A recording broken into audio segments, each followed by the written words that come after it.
Hello foodies, ఈరోజు మనం బియ్యపు రవ్వ ఉప్మాను ఏ విధంగా ప్రిపేర్ చేయాలో చూసేద్దాం. ఈ బియ్యం రవ్వ ఉప్మా ప్రిపరేషన్ చాలా సింపుల్గా ఉంటుందండి. దీని ప్రిపరేషన్ కూడా చాలామందికి తెలిసే ఉంటుంది. ఆయిల్తో చేసిన పూరి, వడ, బోండాల కంటే ఇది హెల్త్కి కూడా చాలా మంచిది. చాలా ఈజీగా డైజెషన్ అవుతుంది. ఈ ఉప్మాలో సాంబార్ కానీ రసం కానీ పోసుకొని తినండి, టేస్ట్ అదిరిపోతుంది. ఈ వీడియో మీకు నచ్చితే మాత్రం కంపల్సరీగా లైక్ చేయండి, ఛానల్ సబ్స్క్రైబ్ చేయండి. ఈ రెసిపీ ప్రిపరేషన్ కోసం మనకు కావాల్సినవి: ఒక కప్పు బియ్యపు రవ్వ ఉప్మా, ఒక 2 టేబుల్ టీ స్పూన్ల పోపు గింజలు, కొన్నన్ని పల్లీలు, ఒక 4 పచ్చిమిర్చీలు, ఒక చిన్న ఉల్లిగడ్డ, ఒక చిన్న అల్లం ముక్క, కొత్తిమీర, కొన్నన్ని కరివేపాకు రెబ్బలు. ఇవన్నీ రెడీగా పెట్టుకున్న తర్వాత మన రెసిపీని స్టార్ట్ చేసేద్దాం. ముందుగా ఒక ప్యాన్ తీసుకొని వేడి చేసుకుందాం. ప్యాన్ వేడైన తర్వాత బియ్యం రవ్వ ఉప్మాను వేసుకొని వేయించుకోవాలి.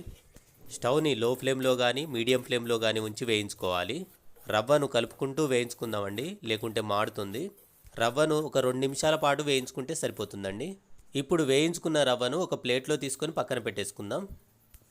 మనం రవ్వను వేయించుకున్న ప్యాన్లోనే ఒక 3 టేబుల్ టీ స్పూన్ల వరకు ఆయిల్ తీసుకొని వేడి చేసుకోవాలి. ఆయిల్ వేడైన తర్వాత పల్లీలు వేసుకొని వేయించుకుందాం. పల్లీలను గరిటెతో కలుపుకుంటూ కొంచెం కలర్ మారేదాకా వేయించుకోవాలి. ఒక 2 నిమిషాలు వేయించుకుంటే సరిపోతుందండి. పల్లీలు వేగాక పోపు గింజలు వేసుకుందాం. పోపు గింజలను కూడా 1 నిమిషం పాటు వేయించుకోవాలి. ఇప్పుడు మనం కట్ చేసి పెట్టుకున్న పచ్చిమిర్చిలు, ఉల్లిపాయ ముక్కలు, అల్లం ముక్కలు, కొత్తిమీర, కల్యమాకును వేసుకొని వేయించుకోవాలి. స్టవ్ని మీడియం ఫ్లేమ్లోనే ఉంచి వేయించుకుందామండి. ఉల్లిపాయ ముక్కలు కొంచెం మెత్తబడేదాకా వేయించుకుంటే సరిపోతుంది. ఇప్పుడు ఒక కప్పు రవ్వకు ఒక 2.5 కప్పుల వాటర్ని పోసుకుందాం. ఉప్మా పొడి పొడిగా రావాలంటే మాత్రం ఈ వాటర్ సరిపోతుంది. రుచికి సరిపడా ఉప్పు కూడా వేసుకోవాలి. ఇప్పుడు స్టవ్ని హై ఫ్లేమ్లో పెట్టేసి ఈ వాటర్ని బాగా మరగనివ్వాలి. వాటర్ బాగా మరిగేటప్పుడే ఈ రవ్వను ఈ వాటర్లో పోసేసుకోవాలి. మామూలు ఉప్మా రవ్వ అయితే కలుపుకుంటూ పోసుకోవాలి, లేదంటే ఉండలు కడుతుంది. ఈ రవ్వను మాత్రం వాటర్లో పోసుకున్న తర్వాత అయినా కలుపుకోవచ్చు. ఇప్పుడు ప్యాన్ పైన మూత పెట్టేద్దామండి.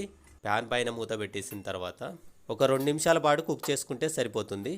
స్టవ్ని మీడియం ఫ్లేమ్లోనే ఉంచి కుక్ చేసుకోవాలండి. 2 నిమిషాల తర్వాత ప్యాన్ పైన మూత తీసేసి ఉప్మాను బాగా కలుపుకుంటే సరిపోతుంది.